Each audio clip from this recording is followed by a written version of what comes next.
میرے دین نے مجھے یہ کرنے کا حکم دیا ہے، یہ میں نے اپنی نفس کی خواہش سے نہیں بلکہ اپنے دین کے فرمان پر کیا۔ حارث نے کہا کہ اس صورت میں چونکہ یہ تمہارے دین کا دستور ہے، پھر تمہارا دین ہی سچا دین ہے، اور اگر تم اپنے غصے اور جذبات پر نہیں چلتے بلکہ تم اسی طرح پیش آتے ہو جیسے تمہارا دین طلب کرتا ہے، پھر تمہاری مخالفت کی کوئی وجہ نہیں۔ ارطغرل نے کہا کہ تم وہ آدمی ہو جس کی پیروی کی جائے، براہ مہربانی مجھے بتائیں آپ کے دین میں آنے کے لیے مجھے کیا کرنا ہوگا۔ ارطغرل حیرانی کے عالم میں حارث کو مخاطب کرتا ہے، کیا واقعی حارث ایسے فیصلے لمحوں میں نہیں کیے جاتے؟ حارث نے کہا، تمہارے اندر جو عظیم کردار میں نے دیکھا، میں نے اپنے قریب ترین دوستوں میں بھی نہیں دیکھا۔ میرے پاس کھونے کے لیے کچھ بھی نہیں ہے، شاید خدا نے مجھے آخری موقع دینے کے لیے مجھے تمہاری دوستی اور تمہارا دین بھیجا ہوا ہے۔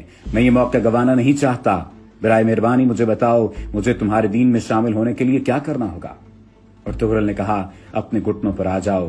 حارث اور ارطغرل اس کے قریب گھٹنوں کے بل بیٹھے، اس سے مخاطب ہو کر کہتا ہے، تو پھر جو میں کہوں وہ دہراؤ، اشہد اللہ الہ الا اللہ واشہد ان محمدًا عبدہ ورسولہ۔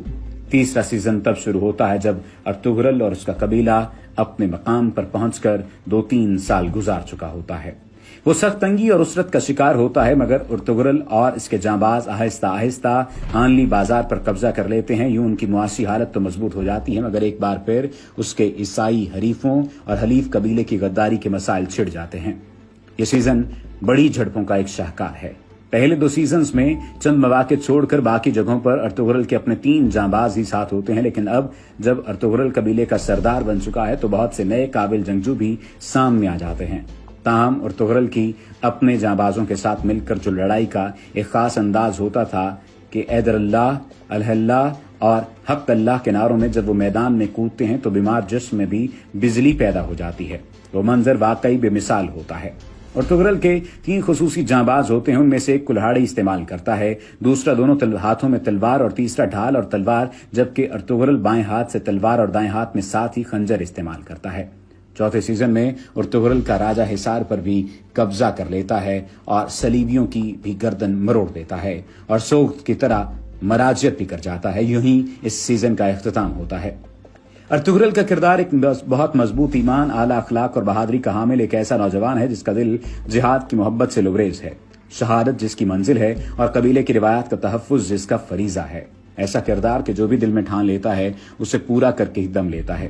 اس کی بیوی حلیمہ کا کردار بھی ایک بہت مثبت اور مثالی کردار ہے، محبت، حلم اور بربادی کا شاہکار جو ہماری ماؤں بہنوں کو ایک بہترین رستہ دکھا سکتا ہے۔ اس کی ماں حائمہ کا کردار شاید سب سے زیادہ مؤثر ہے۔ اس خاتون نے جس طرح اپنے کردار میں ڈوب کر اس کو ادا کیا ہے وہ بے مثال ہے۔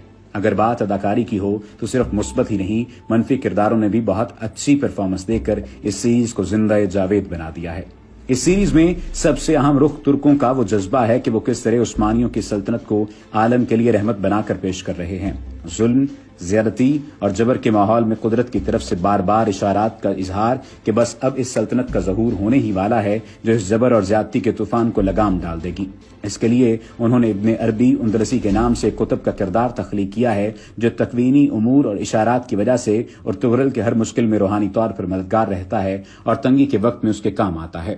ترک اسلام اور جہاد کو قومی عصبیت کے ساتھ ملا کر بحالی عروج کا جو خواب دیکھ رہے ہیں، دراصل ارطغرل اس کا ایک مجسم ثبوت ہے۔ یہ ان کے ماضی سے زیادہ ان کے مستقبل کا پروگرام لگتا ہے۔ اللہ ان کے نیک ارادوں میں ان کو کامیابی نصیب فرمائے۔ اللہ کریم ان کے کرداروں کو اس بہترین کام کی وجہ سے دنیا میں کامل ہدایت اور آخرت میں اپنا خصوصی قرب نصیب فرمائے۔ میں تو ان کے لیے بہت ساری دعائیں کرتا ہوں۔ آج اگر اسکرین سے امت کو بچانا ممکن نہیں تو کم از کم امت کو اچھی چیز تو دی جا سکتی ہے۔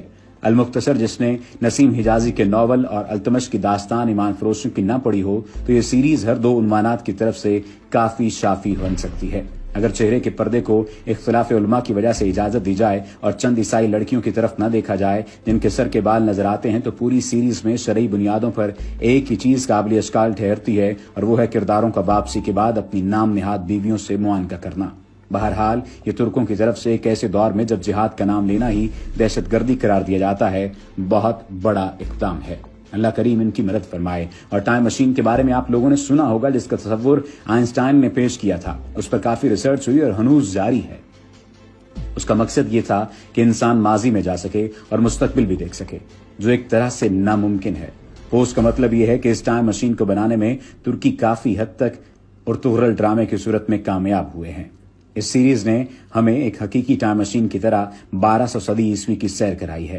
ہم نے دیکھا کہ 800 سال پہلے مسلمان زندگی کیسے گزارتے تھے، ہم نے دیکھا کہ قبائل کس طرح روایات کی قدر کرتے تھے، ہم نے دیکھا کہ اس وقت خیموں کی کتنی عجیب فضا تھی، ہم نے مجاہد دیکھے، ہم نے شہداء دیکھے، ہم نے ارطغرل دیکھا، ترگت، بامسی اور روشان دیکھے جو ہم نے سنا بھی نہیں تھا، اس سے آشنا ہوئے، ہم نے پیار اور وفا دیکھا، ہم نے ہائمہ انا اور سلیمان شاہ کا رول دیکھے، کس طرح انصاف اور بچوں کی پرورش کی، ہم نے اس زمانے کی شادیاں اور دعوتیں دیکھی، ہم نے چنگیز خان کے ظلم دیکھے جو اب تک صرف سنتے آ رہے تھے، ہم نے ہلاکو خان اور برقع خان دیکھے، ہم نے ابن العربی اور سفید داڑھی والے دیکھے، ہم نے مسلمانوں کے جنگی مہارتیں، جال بچھانا اور جال توڑنا دیکھے، اور ہم نے خطوط کے ذریعے پیغامات بھیجنا دیکھا۔ ہم نے وہ زمانہ دیکھ لیا جس زمانے میں موبائل فون اور دیگر نئی ٹیکنالوجی نہیں تھی۔ ہم نے سرداروں کا زمانہ دیکھا، ہم نے سلطان دیکھے۔ یہ ہوتی ہے اصل ٹائم مشین جو چند ہی ساعتوں میں تابناک ماضی کی سیر کرائے اور پھر واپس لا کر اس پر سوچنے پر مجبور کرے۔ ڈرامے کے اختتام پر ایسا محسوس کیا کہ محمد بوزداق نے بہت جلد ہمیں 20ویں صدی سے 12ویں صدی میں منتقل کیا اور اس تابناک ماضی کی سیر کرا کر واپس 20ویں صدی میں لا کر چھوڑ دیا۔